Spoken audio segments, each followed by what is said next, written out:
Welcome to a new episode of the 90s Metal Gamer, where we stay hydrated and play video games. I bought this broken GameCube from eBay, and I'm gonna fix it.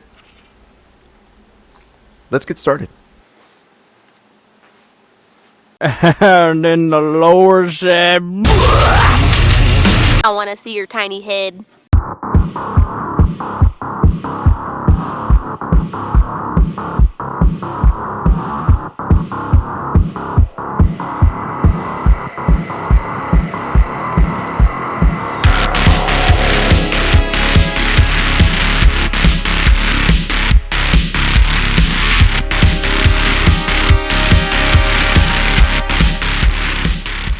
The description on the original listing in eBay said there was audio, but no video.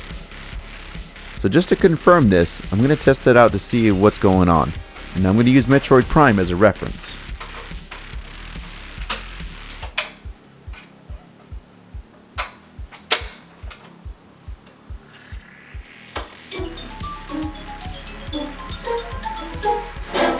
It doesn't get any more confirmed than this.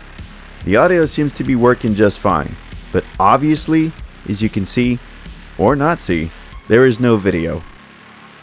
Under any other circumstance, I would normally skip through all the loading screens, but in this case, I want you guys to see what I'm seeing, or hear what I'm hearing for that matter. You can hear the sound coming from the gameplay, but obviously, no video. Since we are able to hear the gameplay audio, this tells me that the GameCube has no problem reading the discs. And the problem is only the video. We're gonna fix this. Now that I have some experience in opening up a GameCube, I can approach this with a little bit more familiarity than what I did previously. I had absolutely no idea what I was doing in my previous GameCube Teardown video. And my knowledge on PCBs are only surface level. Most of the things that I know about console repairs are things that I've learned through YouTube or have been self-taught. With all that in mind, I must ask that you do not use my videos as a reference or a tutorial on how to take apart your consoles. I am not an expert at this. I make these videos for viewing pleasure only. And I also like to see how things work from the inside.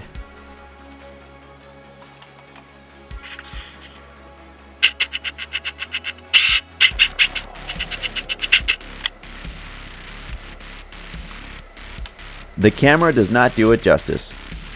There was a lot of dirt and dust that you cannot see.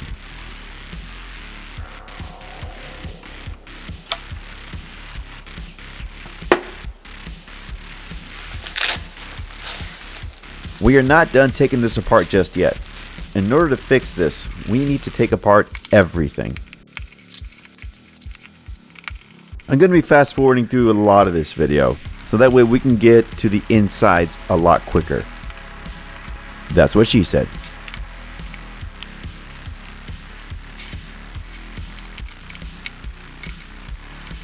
The GameCube is a rather unique console in its own right. Small, yet powerful, and it really didn't get the recognition it truly deserves. And of course, that is my own opinion. You may have a different opinion, and that is okay. It is okay to have different opinions. Let me know in the comment section down below. What do you think of the GameCube? Do you think it was overrated, underrated, or did it receive the appreciation that it deserves?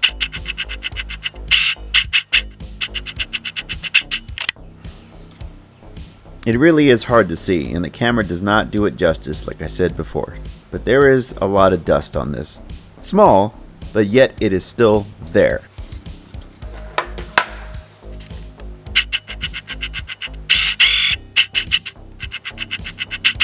Don't worry, we're going to get this nice and clean by the end of this video. And of course, if we're going to do a complete refurbish on this console, we got to take out the heatsink and put in new thermal paste. We don't want to be like other businesses that we will not mention on this channel. Speaking of that business we will not speak of, I did make a video about some Xbox 360s I purchased from them. And I said I was going to do some repairs to them if I can. Well, it turns out that most of those Xbox 360s are beyond my repair. There's only one more that I need to test out. And I will neither confirm or deny that I will be able to save it. I'm not making any promises. I would like for someone to educate me on thermal paste. Approximately how long is it supposed to last? I don't know for sure if this console was opened up before it came into my hands, but the thermal paste looks like it's still good.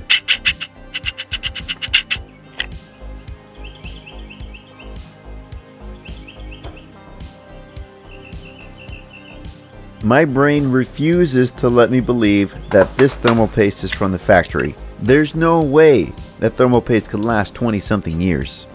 And this is the second GameCube that I've seen with thermal paste that has the same consistency.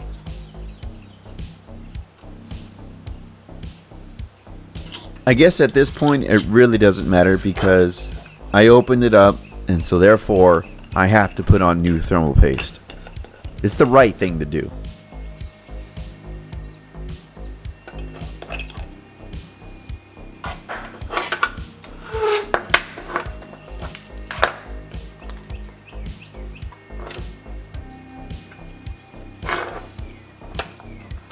This thermal paste has the consistency of slime that has been left out for a few hours. Kinda moist, yet kinda dry. Since this GameCube has confirmed video issues, something is definitely wrong with the AV port. And as I'm looking at it, I can see that it is shielded. There's no way I can get in without damaging it. Well, at least at my level of experience. I've been known to take things apart and break them. I guess that isn't something that I should say when I'm trying to repair something. What I'm doing here is trying to find a way to separate the AV port from the motherboard. And at my level of experience, I cannot do that. From what it seems at this point, my options for repair are starting to dwindle.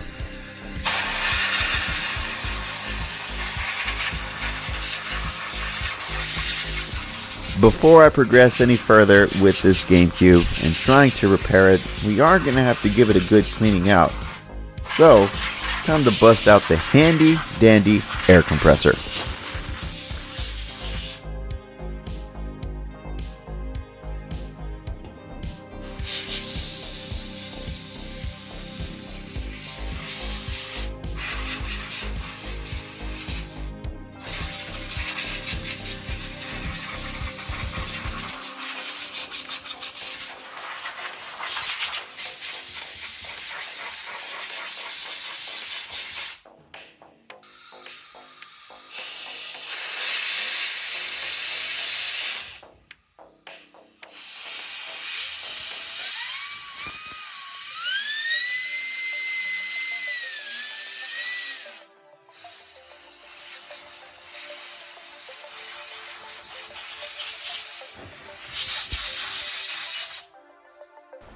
For me, this board is absolutely useless. I cannot figure out a way to take apart the AV port from the motherboard without damaging it.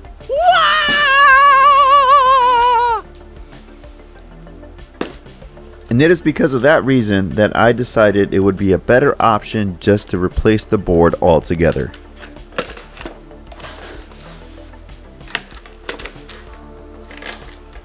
And surprisingly, it was not very expensive. I think I spent around $25 to include shipping and taxes. And the description said it was tested and it worked. Now for me, this was a huge risk buying this because I wasn't sure exactly what I was going to get.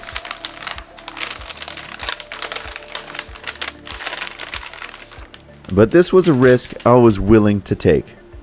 We're going to plug it in to see how this works.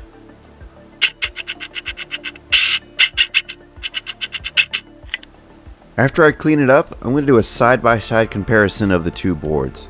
This one here is just a slightly different color of green as opposed to the other one. I'm not sure if that really matters though. They are both the same exact model, DOL101. I don't think this new motherboard is going to give me any problems though. I'm fairly certain that the previous owner gave it a good cleaning before they shipped it out. I did not see much dirt or dust. You know that old saying, trust but verify? I trust that the previous owner gave it a good cleaning before they shipped it out. But in order to verify that it is clean, I'm just going to do it myself.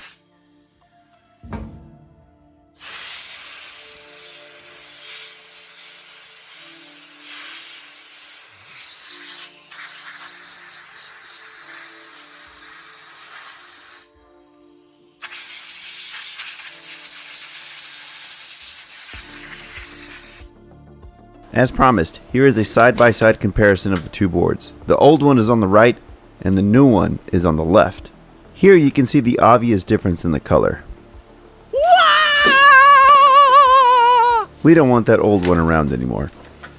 What I'm doing here is simply giving it a nice wipe down to get rid of any stubborn dirt and dust that I missed with the air compressor. Not really all that spectacular, so we're just going to fast forward through it. I was just about to start putting everything back together, and then when I looked inside one of the memory card slots, I noticed something was lodged in there. It looked like it was an old piece of tape or paper. The camera is not doing it justice. It is really hard to see in there, but I guarantee there is something lodged in there. You'll see it here in a second. It was stuck underneath the contacts of the memory card slot, so I was really scared that I was going to bend the pins the wrong way, rendering the memory card slot completely useless. I did in fact started to bend the pins the wrong way because it was the only way that I could get that thing that was stuck in there, whatever it was. But I promise I did not ruin anything in the GameCube. It is still functional and I will prove it at the end of this video.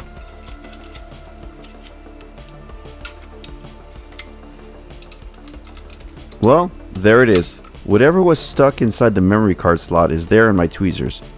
And I still don't know what it is, whether it be an old piece of tape or some paper. Regardless, I'm glad I got it out. Like I mentioned before, I did have to bend the pins to get that piece of tape out. Now I'm going to try to bend them the other way to see if it'll fix whatever I broke. I am quite certain that it is common knowledge in the video game console repair community that if you open up a console, no matter what, you will always have to replace the thermal paste. It doesn't matter if the thermal paste is still good or not.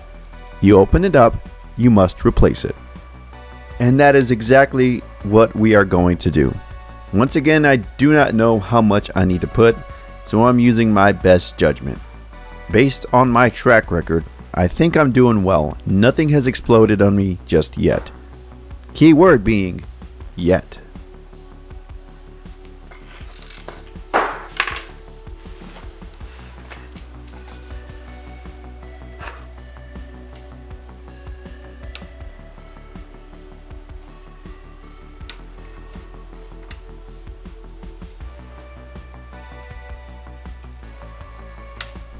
You'll see me make a mistake right here.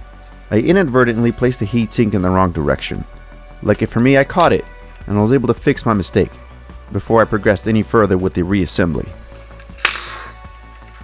We have successfully replaced the motherboard, applied new thermal paste, and replaced the heatsink.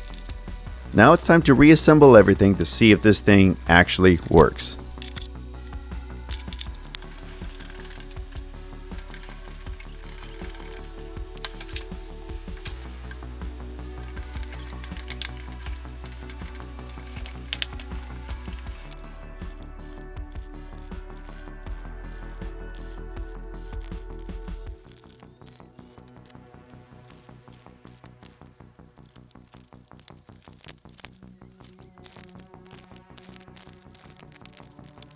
Now here comes the moment of truth. Let's test it out.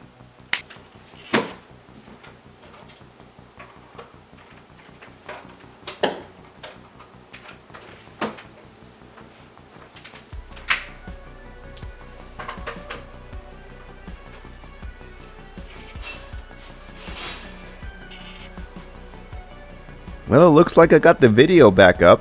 Well, what about my audio?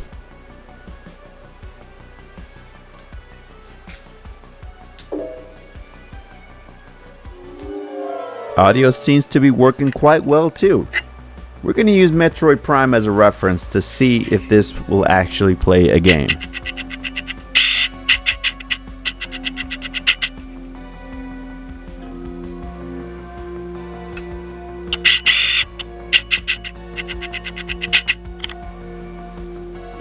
Normally, I would cut out any extra footage that I think is unnecessary.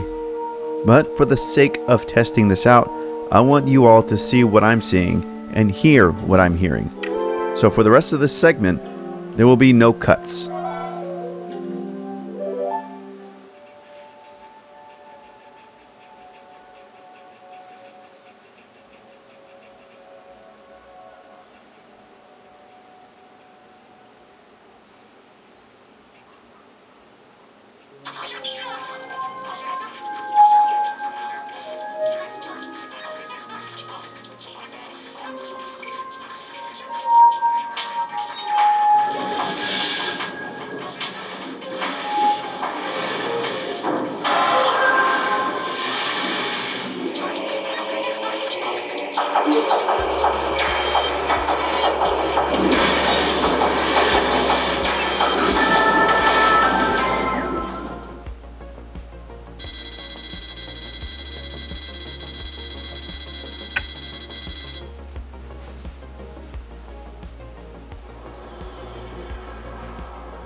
Ladies and gentlemen, you are now witnessing it with your own eyes and ears.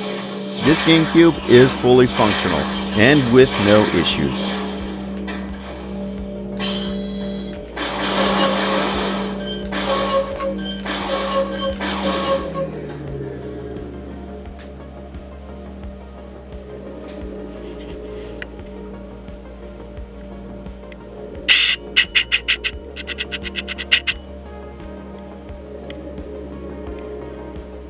If you have made it this far into the video, first and foremost, I want to say thank you for watching my videos. I really do appreciate it, and I really do mean it.